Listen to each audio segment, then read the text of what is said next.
Bienvenidos y bienvenidas nuevamente al curso de Principios de Informática. En la clase de hoy, que es la segunda parte, vamos a tener una sesión de práctica en el entorno de Jupyter Lab. Entonces vamos primero a crear una carpeta donde nosotros vamos a estar guardando nuestros proyectos y nuestros ejemplos en Jupyter Lab, y donde vamos a poder dejar todos nuestros archivos en la computadora. Entonces voy a abrir el explorador de Windows normalmente y voy a ir a buscar la unidad del disco duro. La idea es, para mayor comodidad, que nosotros tengamos nuestros ejemplos y nuestros archivos de Jupyter Lab en una carpeta todos juntos en el disco duro. Ustedes la pueden guardar en mis documentos si ustedes quieren, pero yo las voy a tener aquí en el disco duro de la máquina. En mi caso el disco duro se llama la unidad C. Entonces aquí es donde yo voy a crear una carpeta. Entonces voy a darle nuevo, voy a crear una nueva carpeta y a esa carpeta le voy a llamar Jupyter Ejemplos.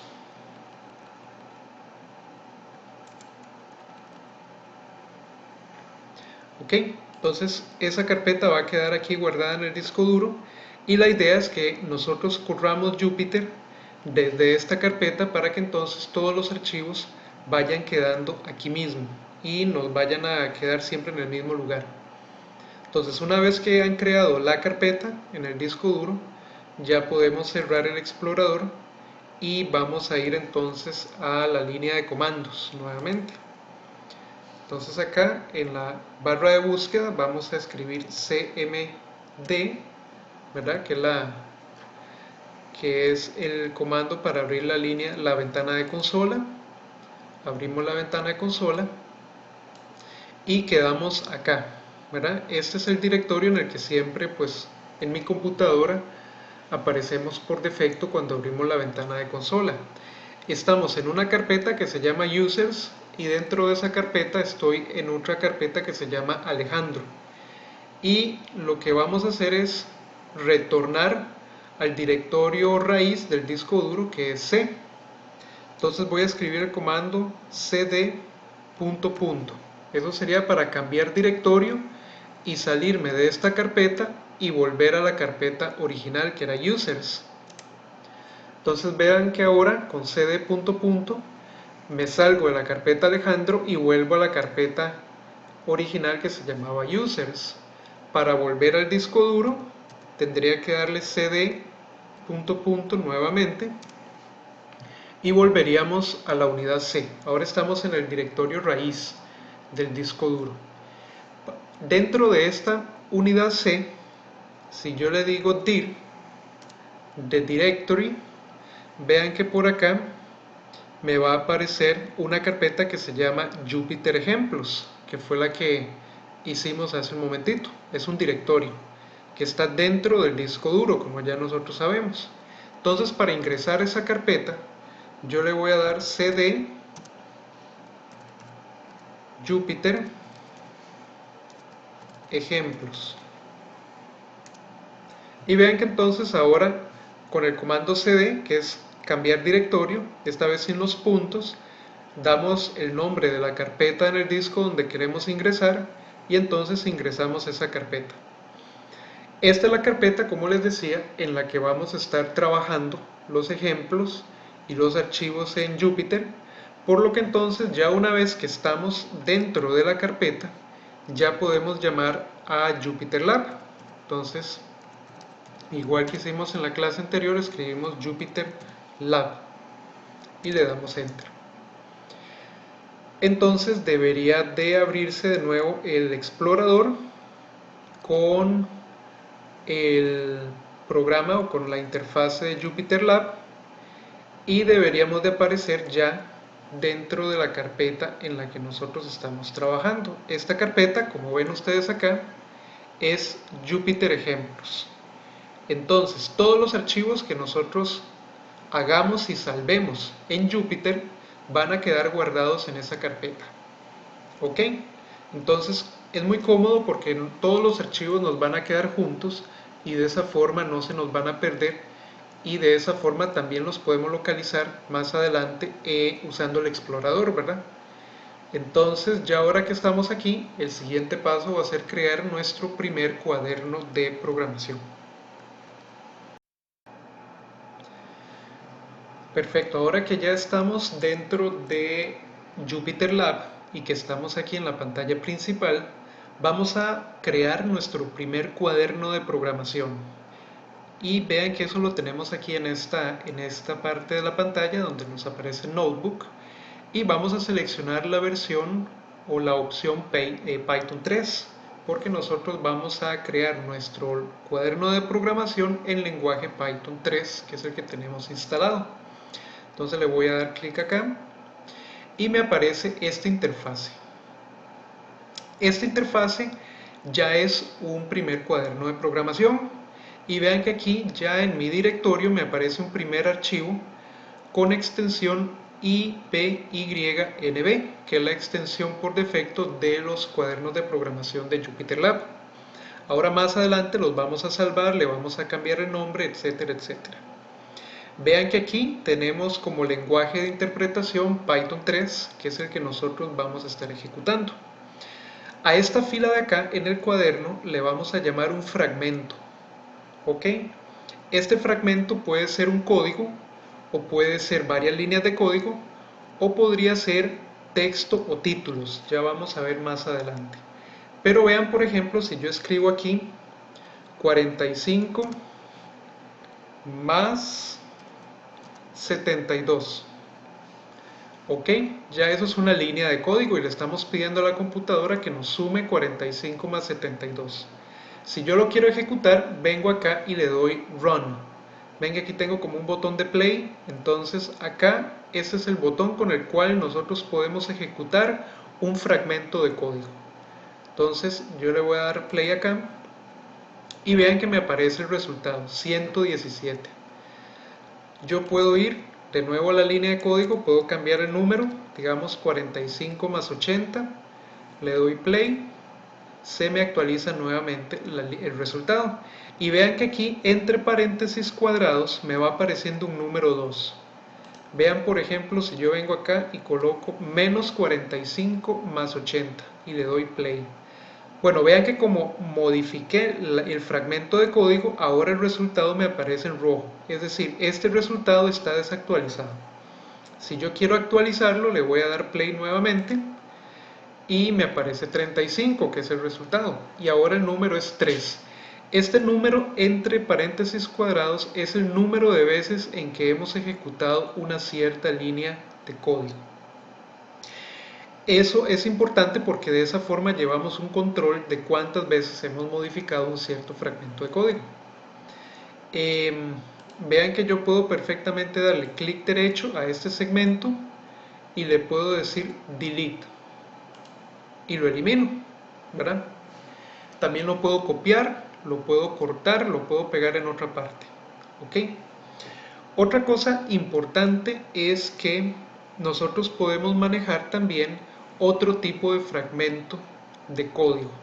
Vean, por ejemplo, si yo cambio aquí, si yo abro esta opción, tengo estas tres opciones para mi fragmento de código. Código, que es el que acabamos de usar, donde le vamos a dar instrucciones a la máquina, o tenemos esta opción que se llama Markdown. Markdown nos permite crear anotaciones y texto entre los fragmentos de código, y eso es muy interesante para cuando nosotros vamos a documentar, que es digamos, el principal beneficio que nosotros vamos a obtener del Jupyter Lab. Por eso se llama un cuaderno de programación, porque vamos a poder escribir casi que como si estuviéramos anotando en un cuaderno. En Markdown yo voy a utilizar, por ejemplo, el signo numeral, el signo de número, y voy a escribir, este es, bueno, lo voy a poner así, primer cuaderno de programación. ¿Ok? Vean que el tipo el color de la letra y el tipo de la letra cambió, porque ahora estoy en Markdown, y con el numeral yo le voy a decir al Jupyter que esto es un título. Entonces, donde yo lo ejecuto, me aparece como si fuera un título. ¿Ve? Como si yo estuviera creando un documento. Y esto nos sirve, es muy útil para nosotros poder ir creando anotaciones que nos permitan presentar o documentar nuestros programas de mejor manera. ¿Ok? Si yo ahora utilizo dos numerales, por ejemplo, pero tengo que cambiar aquí a Markdown, ¿verdad? Si utilizo dos numerales, voy a crear un título, pero un poco más pequeño que el título principal que acabamos de hacer. Voy a escribir tema, vamos a poner aritmética e instrucciones básicas. Bueno, aritmética y tipos de datos. Vamos a ponerlo así. Donde yo lo ejecuto, me aparece un título un poco más pequeño que el que estamos usando acá. Voy a crear un tercer título, por ejemplo, que se va a llamar comentarios o uso de comentarios. Lo ejecuto y vean que me aparece un título un poco más pequeño. Entonces, también podemos escribir texto sin que sea título, ¿verdad? Podemos escribir acá: el uso de comentarios nos permite explicar las diferentes partes de nuestros programas, para que otras personas los puedan entender más fácilmente. Y voy a agregar aquí el uso de comentarios en nuestro código. Nos permite explicar las diferentes partes de nuestros programas para que otras personas los puedan entender más fácilmente. Le voy a dar play y vean que el texto aparece aquí debajo del título, ¿verdad? Ahora, los comentarios también los podemos ingresar como parte de nuestro código, del código que sí es ejecutable en Python. Entonces, por ejemplo, yo voy a insertar el símbolo numeral y voy a escribir: esto es una suma. Le voy a dar enter y escribo 35 más 72. ¿Ok? Y vean que ahora estoy en el tipo código, es decir, esto que estamos escribiendo en el fragmento sí se va a ejecutar en lenguaje Python. Donde yo le doy play, me aparece el resultado 107. Pero vean que aquí, el texto que está después del símbolo numeral no es parte de las instrucciones del código. Es decir, es simplemente un texto que estamos colocando para explicar una cierta operación que vamos a hacer de forma seguida. Y esto también lo podemos insertar en Python para poder comentar nuestros programas. ¿Ok? Luego vamos a movernos a la parte de operaciones aritméticas. Entonces voy a crear otro Markdown aquí con 3 símbolos numerales y voy a escribir operaciones aritméticas y le voy a dar run. Entonces aquí me aparece operaciones aritméticas. Entonces ya vimos la suma, ¿verdad? ¿Cómo sería eventualmente una resta? Voy a escribir acá: esto es una resta. Y abajo voy a escribir, qué sé yo, 20 menos 18. Ejecuto esta línea y me aparece el resultado 2. ¿Ok? Ahora, la multiplicación nosotros la podemos hacer con el asterisco. Entonces voy a escribir acá multiplicación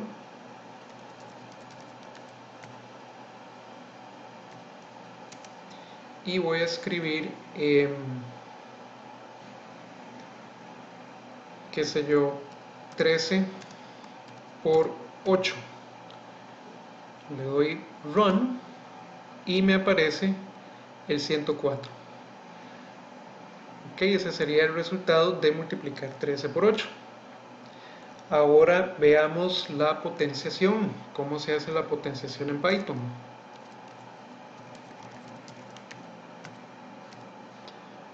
Potenciación sería con el doble asterisco, ¿verdad? Si yo escribo, por ejemplo, 2 doble asterisco a la 10, en realidad estoy haciendo 2 elevado a la 10. Le doy a ejecutar y me aparece 1024. Vean que cada vez que ejecuto la última línea me aparece un nuevo fragmento para hacer un fragmento nuevo, ¿verdad? No es necesario ejecutar el último fragmento para que aparezca uno nuevo. Yo puedo insertar otro fragmento abajo de esta manera, con el botón más que está aquí arriba. Entonces podemos tener cuantos fragmentos nosotros creamos aquí y los vamos llenando poco a poco.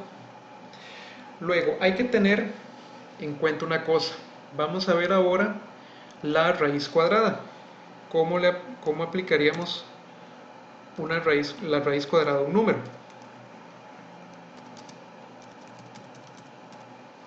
La raíz cuadrada, por el momento, la vamos a tomar como un exponente fraccionario.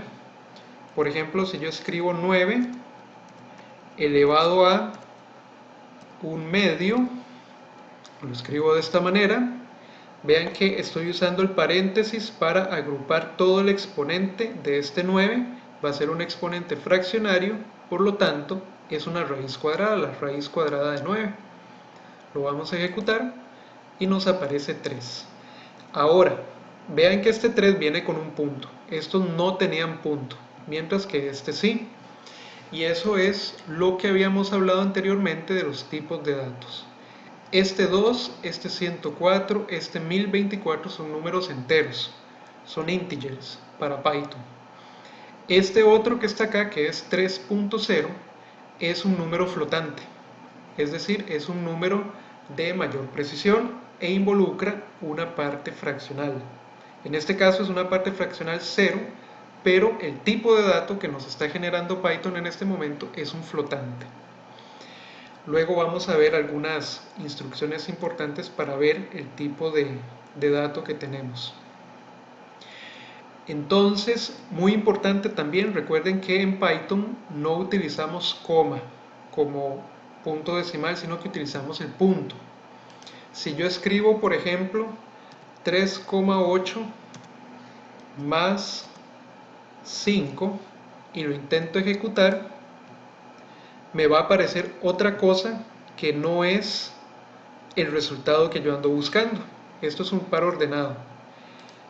En cambio, si yo sustituyo la coma por un punto, ahora sí nos aparece el resultado correcto, que es 8.8. Entonces hay que tener cuidado a la hora de manejar el punto y al manejar la coma, ¿verdad? Que en Python vamos a estar utilizando el punto como punto decimal. Bien, continuando con las operaciones, vamos a ver la división exacta. Y vamos a ejecutar, por ejemplo, 7 dividido entre 2. Una buena práctica en Python a la hora de programar es dejar siempre un espacio entre los números y los operadores para que el programa se lea más fácilmente. Entonces 7 entre 2 lo ejecutamos y nos aparece 3.5. Nuevamente un número flotante acá, ¿verdad? Porque tiene un punto decimal y tiene una sección aquí fraccionaria. Esa sería la división exacta. Ahora vamos a ver la división entera.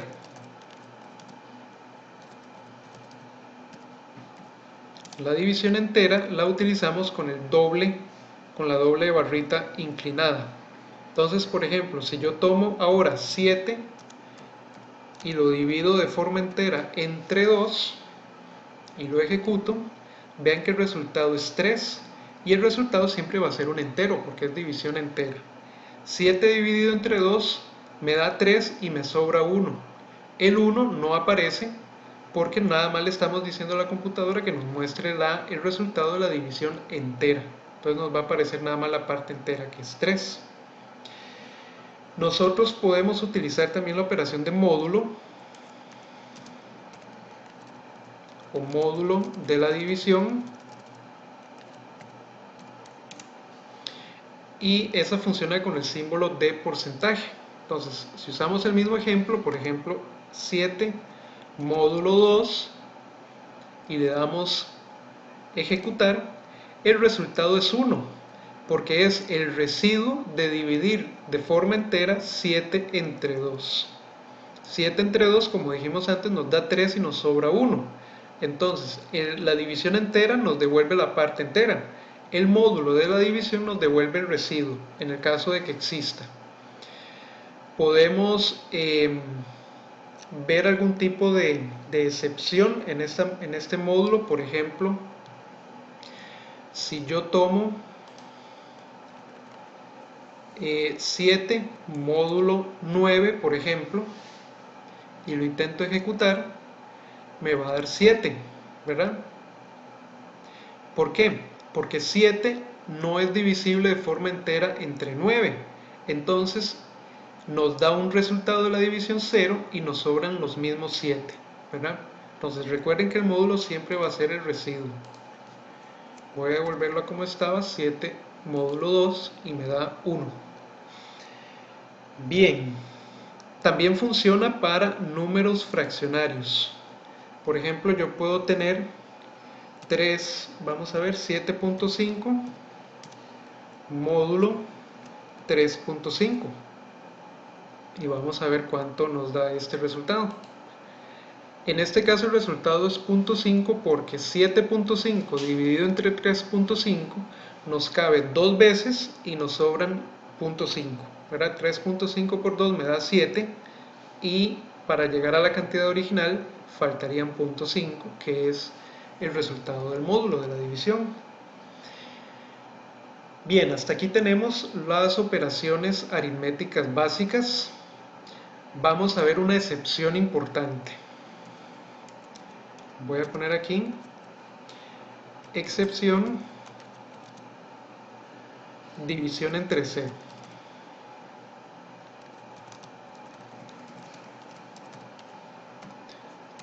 ¿Qué pasa si yo de pronto le digo a Python que me calcule, por ejemplo, 123 dividido entre 0? ¿Cuánto será eso? Vamos a ejecutarlo. Resulta que aquí me aparece un error. Las divisiones entre 0 son inválidas en cualquier lenguaje de programación, y nosotros sabemos que cualquier número dividido entre 0 tiende a infinito. Por lo tanto, la computadora no tiene una forma de almacenar un número infinito en su memoria, por lo tanto nos lanza este error, y así es como se ven los errores en JupyterLab. Entonces los vamos a ver de una vez. Aquí me dice qué tipo de error es el que tengo. Tengo un error por división entre 0. Y nos marca perfectamente aquí la línea en la que nosotros estamos ubicados, y nos indica pues cuál es el problema, ¿verdad? Entonces, si yo lo cambio, si yo divido por ejemplo entre 3 y lo vuelvo a ejecutar, pues ahora sí me aparece el resultado correcto, que es 41. Entonces hay que tener mucho cuidado de no obligar a la máquina a hacer divisiones entre 0, porque nos da este error. ¿Ok? Si hubiéramos puesto por ejemplo menos 4, nos da un resultado negativo, ¿verdad? Entonces vean que también podemos dividir entre números negativos. Podemos incorporar el menos al frente de cualquier número para nosotros estar seguros de que estamos tomando un número negativo. Yo lo voy a dejar aquí así para que ustedes lo vean, y recuerden pues que hay que evitar las divisiones entre 0. Bien, hasta acá tenemos lo que son las operaciones aritméticas. Ahora vamos a crear otro título de Markdown por acá y vamos a escribir lo siguiente, también con 3 numerales. Vamos a poner uso de paréntesis.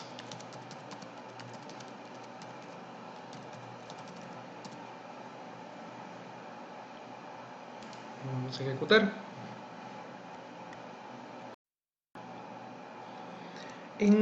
En cuanto al uso de paréntesis, lo que tenemos que tener en cuenta es que los paréntesis nos ayudan a controlar el orden en el cual las operaciones se realizan.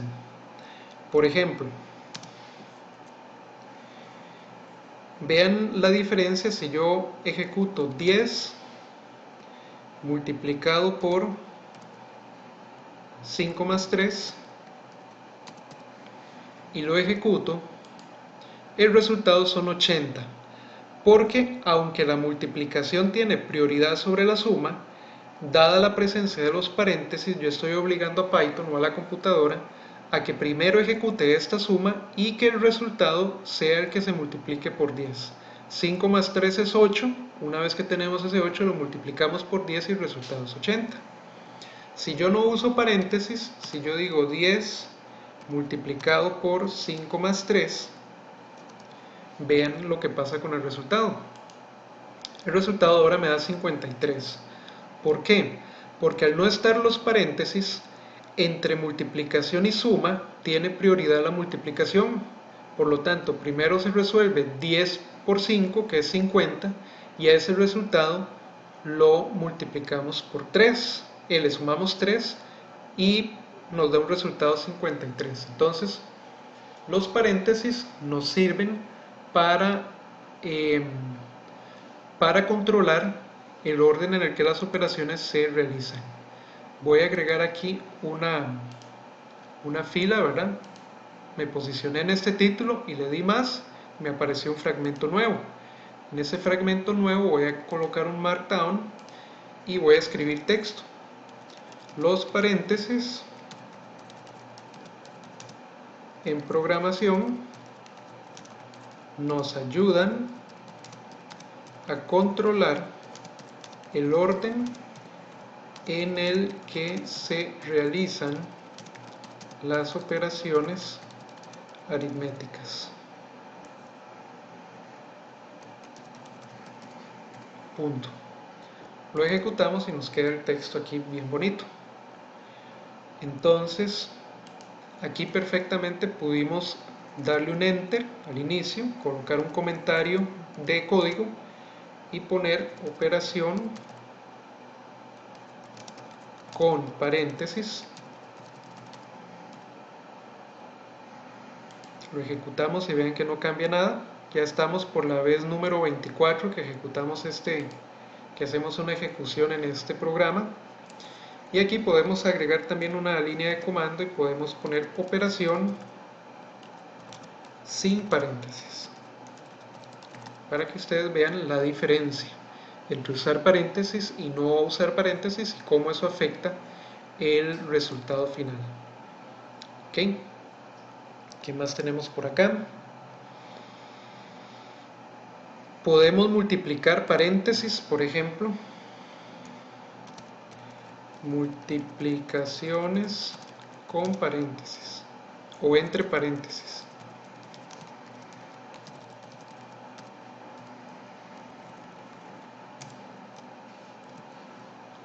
Y podemos decir, qué sé yo, 5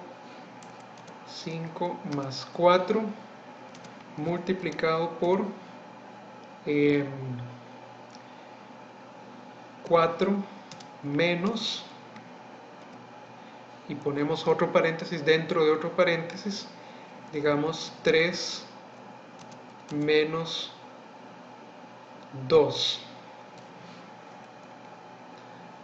Le damos a ejecutar y nos aparece el resultado 27, ¿verdad? Que sería entonces resolver primero el paréntesis de más adentro, que sería 3 menos 2, el resultado es 1, entonces tendríamos 4 menos 1, nos da 3, todo esto que está aquí es 3, y 5 más 4 sería 9, se resuelve este paréntesis que queda 9, todo esto nos quedó 3 y al final se resuelve la multiplicación 9 por 3, 27.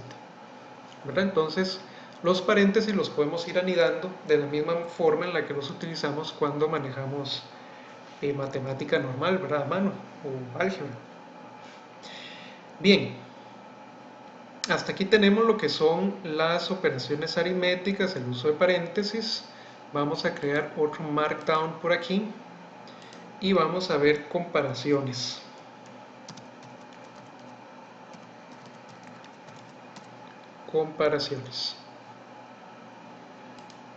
¿Ok? Vimos también los operadores de comparación en la clase pasada. Entonces, por ejemplo, si yo le digo a Python 7 es exactamente igual que 7, estoy preguntando por el resultado de esta comparación. 7 igual a 7. Recuerden que el igual de comparación en Python es el doble signo de igual. Le damos a ejecutar y el resultado no va a ser un número, sino que el resultado va a ser una variable o un resultado booleano, ¿verdad? Que vimos en la clase anterior, de tipo booleano, es decir, verdadero o falso. La comparación es verdadera o la comparación es falsa, solo hay dos opciones. En este caso nos dio verdadero, aparece true. Y voy a hacer aquí un comentario de programa y le voy a decir es 7 igual a 7, ¿verdad? Porque eso es lo que estamos preguntándole a la computadora. ¿Es 7 igual a 7? Sí, 7 es igual a 7, efectivamente, ¿verdad? Entonces él nos devuelve un verdadero. Voy a poner aquí otra comparación, digamos, es 9 menor que 12, no, menor que 7. Esa es la pregunta que vamos a hacer. ¿Es 9 menor que 7? Entonces lo escribimos de la siguiente manera. 9 menor que 7. ¿Verdad? Usamos el signo menor que. Y ejecutamos y vean que ahora nos aparece false. O sea, esta comparación es falsa. 9 no es menor que 7. ¿Ok? El resultado nuevamente es del tipo booleano. Es falso o verdadero. Y pueden probar por los otros comparadores que vimos en clase, ¿verdad? Que tenemos en una tabla. Tenemos igual, mayor que, menor que, no igual, ¿verdad? Esa es una muy importante, la vamos a poner aquí también para recordarla.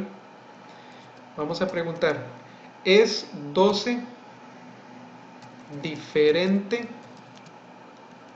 que 4? Por ejemplo. Entonces eso lo escribimos en Python de esta forma. 12, colocamos el signo de exclamación, igual 4. Este signo de exclamación seguido por el igual implica diferente que. Es 12 diferente que 4. Lo ejecutamos y es verdadero, o sea, 12 es diferente que 4. Entonces tenemos un resultado booleano. Bien, estas serían las comparaciones. Las funciones lógicas, los operadores lógicos los vamos a dejar para más adelante. Ya los tenemos en la tablita en nuestra clase teórica, pero por ahora, bueno, los ejercicios los vamos a dejar para más adelante. Lo otro que quiero ver con ustedes acá es el tema de las funciones que vimos para convertir datos o para identificar el tipo de dato. Voy a crear un markdown acá y voy a poner aquí con doble signo de numeral tipos de datos.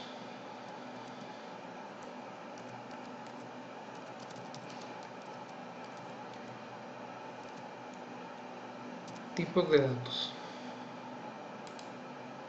Ok. Entonces vean lo siguiente. Supongan que yo tengo un número. Digamos, yo tengo el 9.7.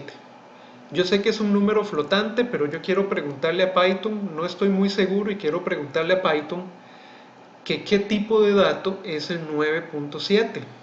Entonces hay una función en Python que nos va a ayudar a identificar el tipo de cualquier número o dato que nosotros tengamos. Entonces vamos a poner aquí un markdown nuevamente de texto y vamos a poner la función type, y voy a poner los dos paréntesis, nos permite identificar el tipo de dato asociado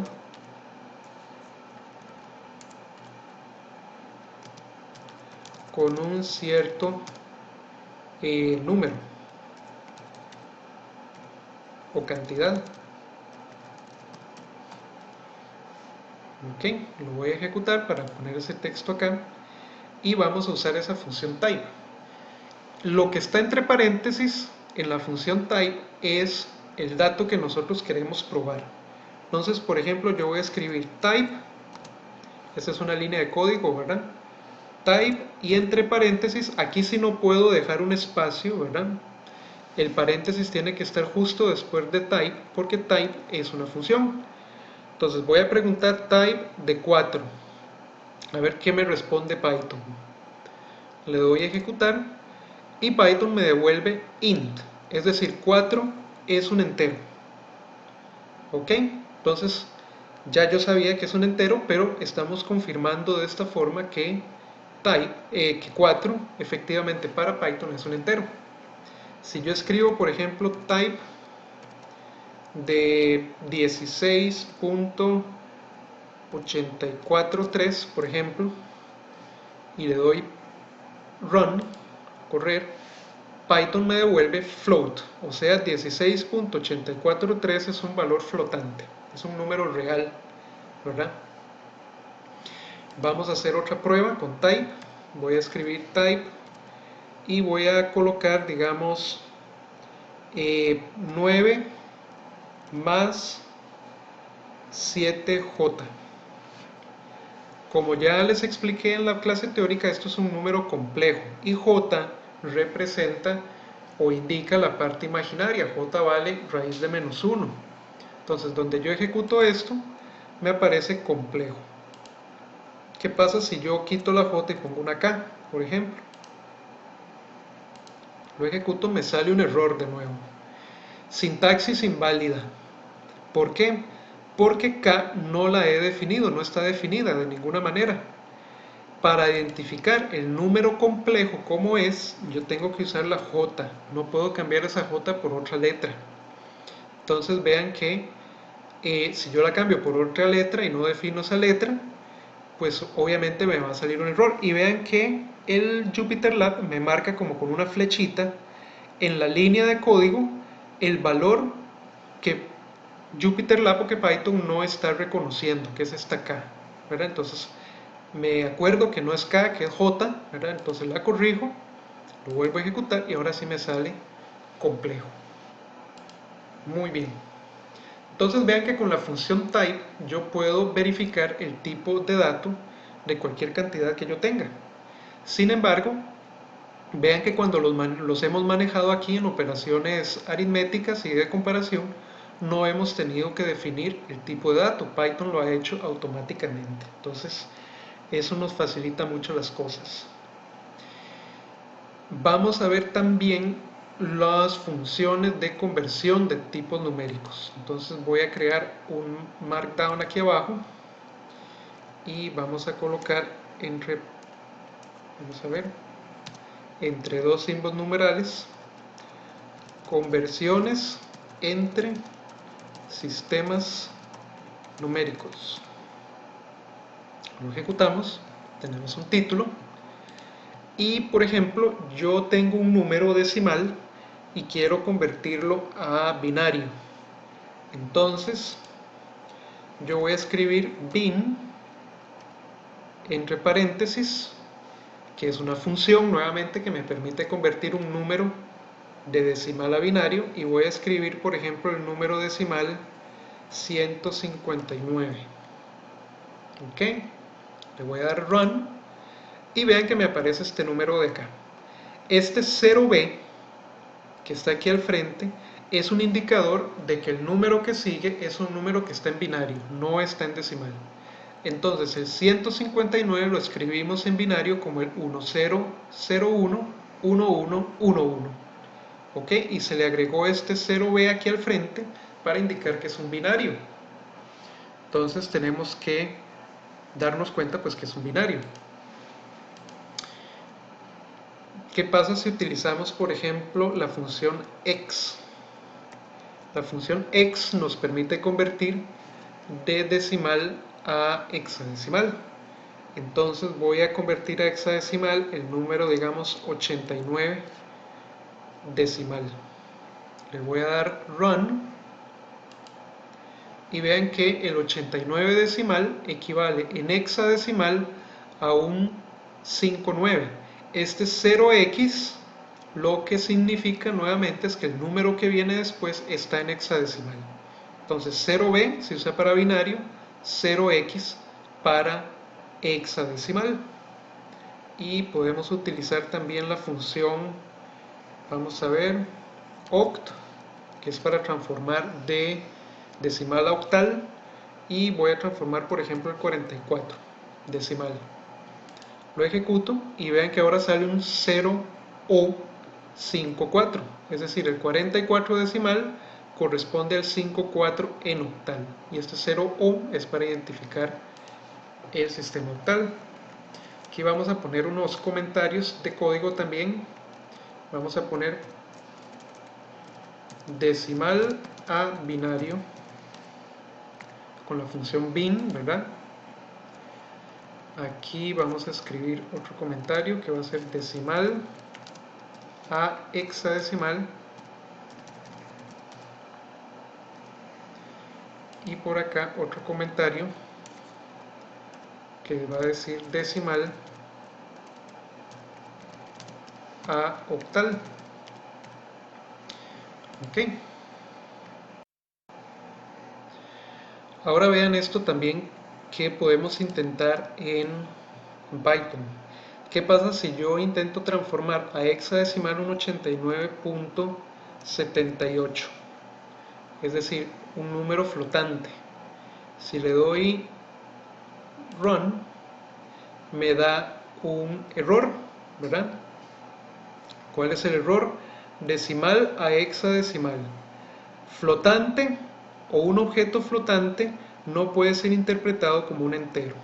Es decir, estas funciones que estamos viendo, bin, hexadecimal, oct, solo funcionan cuando el número que tenemos adentro es un número entero.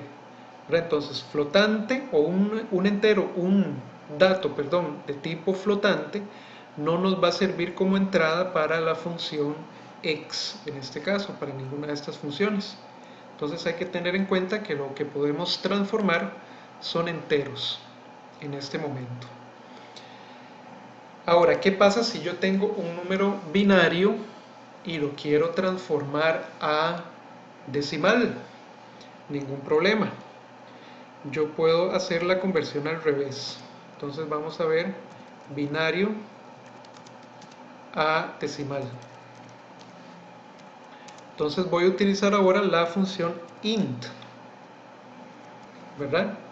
Si yo sé que es un entero, entonces puedo utilizar int y el argumento o la entrada de la función sería 0b, ¿verdad? Para indicar un binario 1101, por ejemplo. Vamos a transformar el 1101 en binario, lo vamos a transformar a decimal. Le damos run y nos aparece 13. O sea, el 1101 equivale al número decimal 13.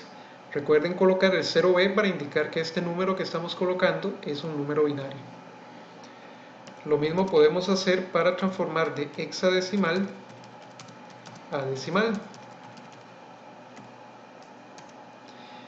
Puedo usar, bueno, voy a utilizar int primero. Es la función para obtener un entero a partir de un número binario o un hexadecimal. Voy a colocar 0x 56a, por ejemplo. ¿A qué número decimal equivale el 56a hexadecimal? Lo vamos a ejecutar Resulta que ese número es el 1386 en decimal, ¿verdad? Recuerden el 0x para identificar el hexadecimal. Ahora, ¿qué pasa si yo en vez de utilizar int utilizo float? Le doy run y ahora el resultado pues sigue siendo el mismo. Lo que pasa es que el resultado se le añade la parte fraccionaria 0 para crear un número flotante. Entonces, sea con int o sea con float, podemos transformar números decimales, números binarios, perdón, o hexadecimales u octales a decimal, con coma, es decir, con punto, con parte fraccionaria o de forma entera. Y la última, vamos a hacer una transformación de octal a decimal. Y vamos a utilizar la función int y entre paréntesis voy a escribir el 0o, ¿verdad? Para indicar que es un octal, 78, por ejemplo. Vamos a ver qué pasa si uso el 78. Ustedes me van a decir qué es lo que va a pasar ahí. Le doy run y me sale un error. Caray, ¿qué pasó? Dice que el 8 no es un dígito válido en un literal octal, ¿verdad? Entonces vean que me está marcando el 8. 8 no es un dígito válido dentro del sistema octal. Dentro del sistema octal tenemos dígitos del 0 al 7. Entonces 8 es inválido, 8 nos va a dar un error. Entonces hay que cambiarlo, digamos, por un 7,5, por un dígito que sí forme parte del conjunto octal. Le doy run y ahora sí me aparece un 6,1. Entonces esas son las conversiones utilizando estas funciones. Y vamos a ver una última conversión. Entonces vamos a crear otro título con Markdown que se va a llamar conversión entre entero y flotante. Vamos a dar play y vamos a llegar a esta línea. Entonces, estas funciones int y float que utilizamos para transformar dígitos binarios, hexadecimales u octales a decimal, también los podemos utilizar para convertir enteros en flotantes y flotantes en enteros. Entonces voy a agregar un comentario acá y voy a poner flotante a entero. Entonces voy a utilizar la función int y le voy a dar un número flotante, digamos el 78.147, número que tiene parte fraccionaria. Donde yo ejecuto esta función, vamos a ver qué me va a devolver. Me devuelve únicamente la parte entera, el 78, y le remueve la parte fraccionaria. Entonces estamos transformando un número flotante en un número entero. Eso sí, no se redondea, ¿verdad? Yo puedo utilizar 78.897, le doy run y me sigue apareciendo el 78, ¿verdad? No lo redondea, únicamente le quita la parte fraccional. Ahora, yo puedo transformar un entero en flotante. ¿Con qué función? Con la función float. Float y le vamos a dar un número entero, por ejemplo 56. Le doy run, me aparece 56.0, es decir, le está agregando la parte fraccional 0 para transformar ese valor inicial 56 en un flotante. ¿Qué pasa si yo en vez de 56 le pongo 56.65? Ya me lo deja como 56.65 porque el número que le estoy dando a la entrada ya de por sí es un flotante. Entonces, donde yo ejecuto flotante de un flotante, me queda un flotante acá. Vamos a dejarlo nada más como 56 para que ustedes vean que el entero como tal se transforma en un flotante de esta manera. Bien, estas son las instrucciones que vamos a ver hasta el momento. Y ya aquí tenemos un cuadernito de programación que se ve bastante ordenado y que podemos guardar evidentemente para que queden como notas de ejemplos que están de lo que estamos viendo en clase. Entonces ya este archivo por defecto está guardado, ¿verdad? Ustedes le pueden dar aquí Save como para actualizarlo y lo que hay que hacer es cambiarle el nombre. Entonces le damos clic derecho a esta pestaña, le decimos Rename Notebook y nos va a pedir el nombre. Y vamos a ponerle un nombre, qué sé yo, ustedes deciden cuál nombre le quieren poner. Yo le voy a poner cuaderno 01, ok, y le damos rename y ya se nos cambia el nombre y este archivo va a quedar guardado en la carpeta que nosotros creamos al puro inicio. Ustedes lo pueden abrir, lo pueden volver a ver, lo pueden volver a ejecutar, le pueden hacer cambios, pueden cambiarlo completamente si ustedes quieren y lo pueden volver a salvar. Otra cosa interesante que tiene Jupyter Lab es que si nosotros nos venimos aquí a File y le decimos exportar cuaderno, Export Notebook As, podemos exportarlo a cualquiera de estos formatos. El PDF no es muy bueno porque los cuadernos de programación van quedando a veces muy largos. Entonces a la hora de convertirlos a páginas se vuelve pues muy incómodo. La forma más cómoda de transformarlo es a un HTML, es decir, a un archivo que lo podemos ver con cualquier navegador, como estamos haciendo ahorita con el Chrome y con el Jupyter, ¿verdad? Eso es muy interesante, entonces voy a exportarlo, por ejemplo, a HTML. Le damos un ratito ahí para que piense y él nos permite bajar el archivo con el mismo nombre, solo que ahora HTML. Si yo lo abro, vamos a ver qué va a aparecer. Tenemos esto que está acá. Entonces vean qué lindo que se ve el cuaderno de programación ya cuando lo tenemos traducido a un HTML. Por supuesto, ya aquí en HTML yo no puedo ejecutar los fragmentos de código. Esa es la única diferencia. Entonces, se supone que uno lo exporta a HTML cuando ya está listo, cuando ya no se le van a hacer más cambios a los fragmentos de código ni a los títulos y cuando ya es un asunto nada más de enviarlo como si fuera un documento final de nuestro código. Entonces, esto se los muestro pues para que lo vean y que vean que esto es posible.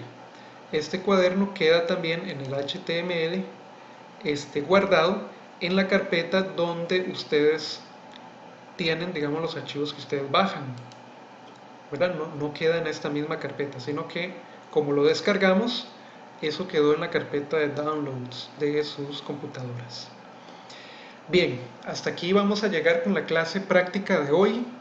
Espero que les haya llamado la atención este entorno de Jupyter y este primer encuentro con Jupyter y con Python. Y más adelante pues vamos a seguir trabajando en él y vamos a también introducir PyCharm para ver programas más largos, digamos, con más instrucciones.